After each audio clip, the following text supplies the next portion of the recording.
There is no secret that I think the side stand of this Pan America absolutely sucks. But there are a few things that I've done to try and make it suck a little bit less.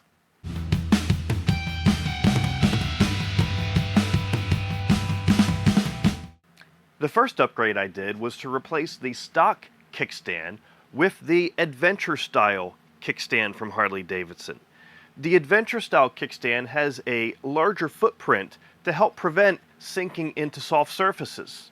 Now, yeah, you can get aftermarket feet that will clamp onto the stock kickstand to give you that same extended footprint, but those are also going to lengthen the kickstand a little bit because of that. And on this bike, where I already struggle with having to lean it over to the right because of the length of the kickstand and how it hits the ground, I didn't want to add any length on top of this and make it more of a challenge for my short legs. While this kickstand is exactly the same length as the stock kickstand, and it comes in the correct lengths for bikes with and without the adaptive ride height feature. And in a world where Harley-Davidson is charging over $100 for things like a clutch lever, the Adventure kickstand is pretty reasonable by comparison, coming in at just over 50 bucks.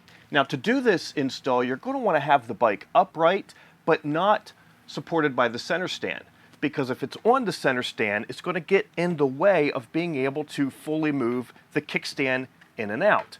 So either have the motorcycle secured in a wheel chock like I have here, or you could have a friend sit on the bike and hold it upright while you do this. Now, the trickiest part for this that I think is dealing with the spring.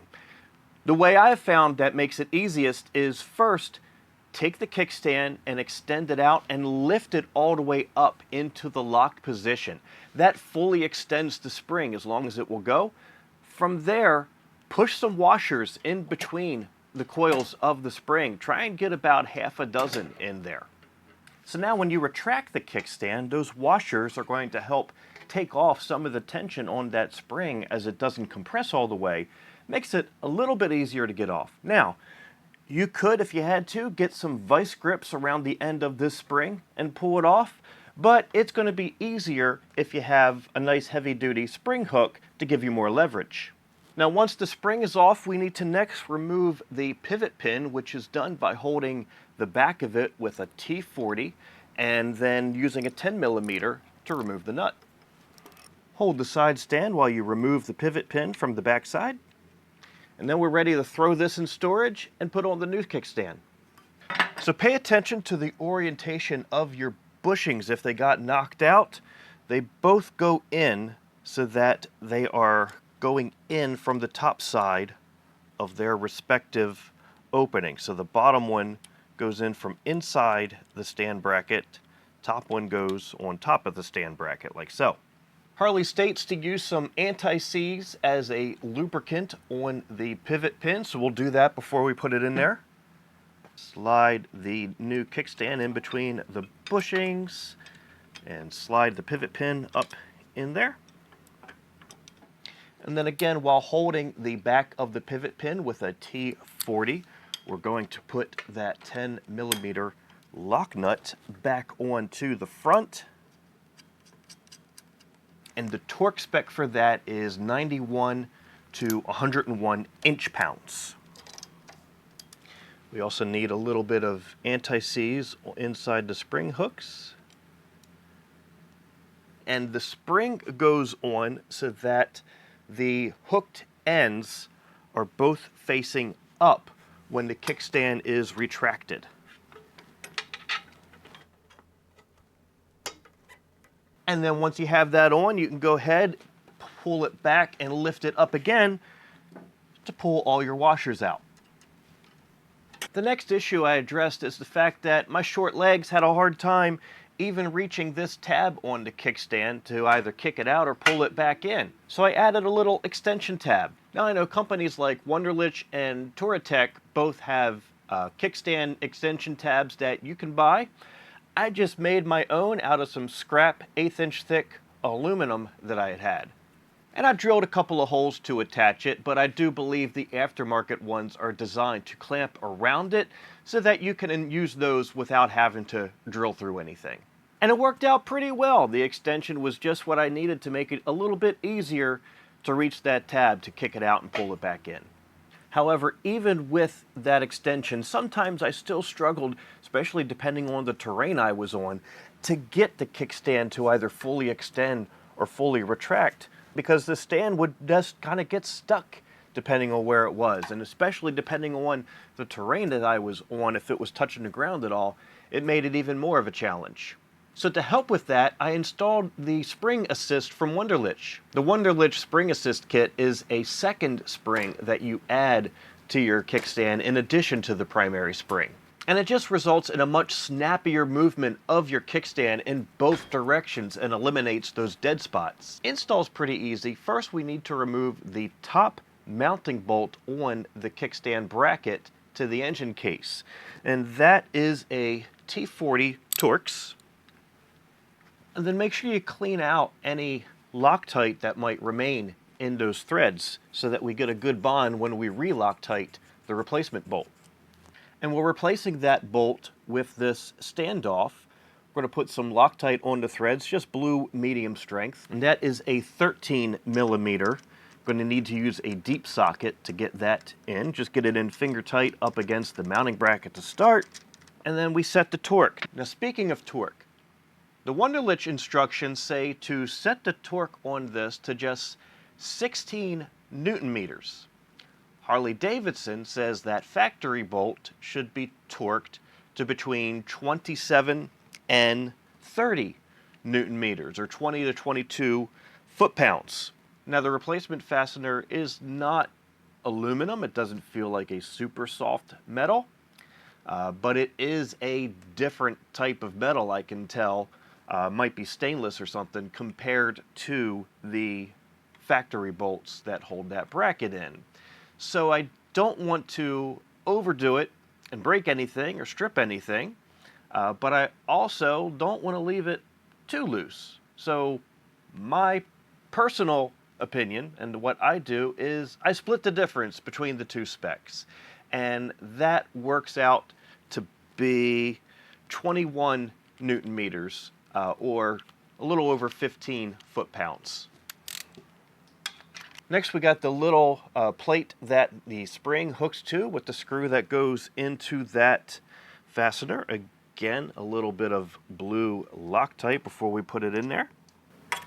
And this one is a T30, and that little guy gets set to just 6 Newton meters, which is about 53 inch-pounds. Next, we got to pull out the rubber bumper, and a little bit of soapy water sprayed on that will help it slide out of there. And then in place of that, we put the replacement rubber bumper, which is threaded and has a little spacer. And then it threads into this other spring hook that goes in that way. And there's no torque spec for this one. Just snug it up a little bit. It's a 7 millimeter wrench on the back side to snug that up. And then finally we're ready to install the spring. So we first hook it onto the front part, and Wunderlich even gives you this little spring puller, which is plenty for this. This is not a super tight spring like the factory one. So we'll just pull that back, slip it over like so. But even so, just adding that second spring is enough to really give us some good action in each direction there. The final upgrade that I've made to my kickstand was to replace the mounting bracket with the updated design that Harley-Davidson put on the 2023 models. While not functionally different, the new bracket is beefier than the old one, particularly in the part that goes to the top mounting bolt of the engine casing. I haven't had any issues yet, but since I do tend to mount the bike by putting my feet up on the pegs first, and since this part was only about $60, I figure a little extra peace of mind wouldn't hurt. Harley-Davidson engineers obviously wouldn't spend time redesigning and retooling something if they didn't feel that they made an improvement. We would hope.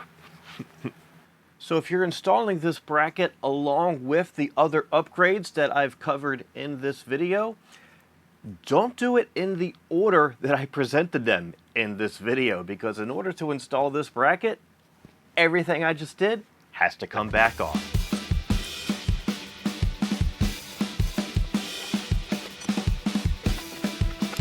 All right, once the kickstand itself is back off of the bracket, we're going to go ahead, remove these two bushings from inside and on top of the bracket, set those aside.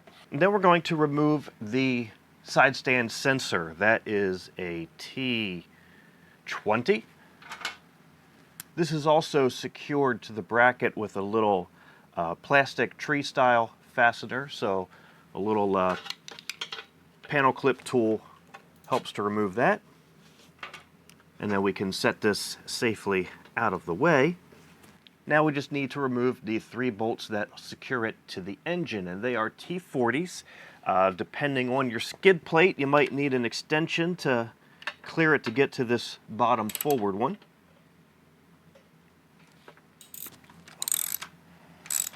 And then if you did install the Wunderlich spring assist like I have, remember that is a 13mm deep socket to remove that top fastener.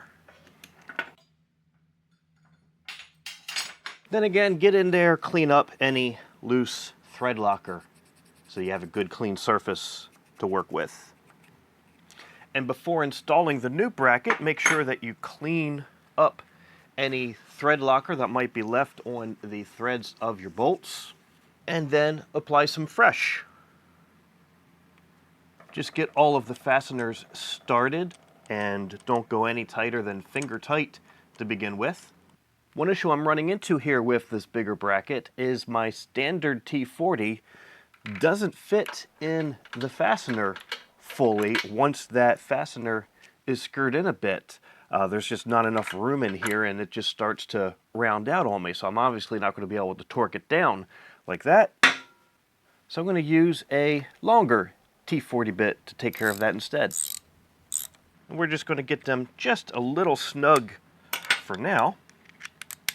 Now we're ready to set our torques, and again, the Harley-Davidson spec for their fasteners is 20 to 22 foot-pounds. If you don't have the Wunderlich spring here, you're going to do all 3 of them to that.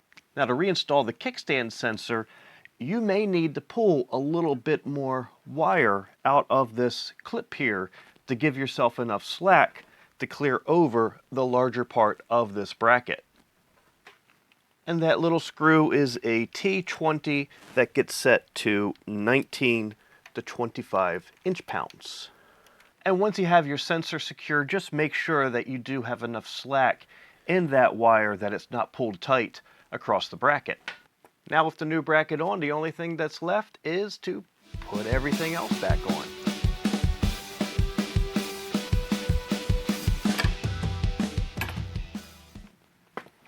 There we are, all set. And those are the upgrades that I've done to my Pan America side stand to make it suck just a little bit less than it came from the factory. None of the parts that I installed were provided by anybody. I'm not sponsored by anybody to do this, but I will share part numbers and links below in the video description if anybody is interested in getting these same upgrades. I also have Amazon links to some of the tools that I've used in doing these installs. Again, thanks for watching. Thanks for your support. Ride safe.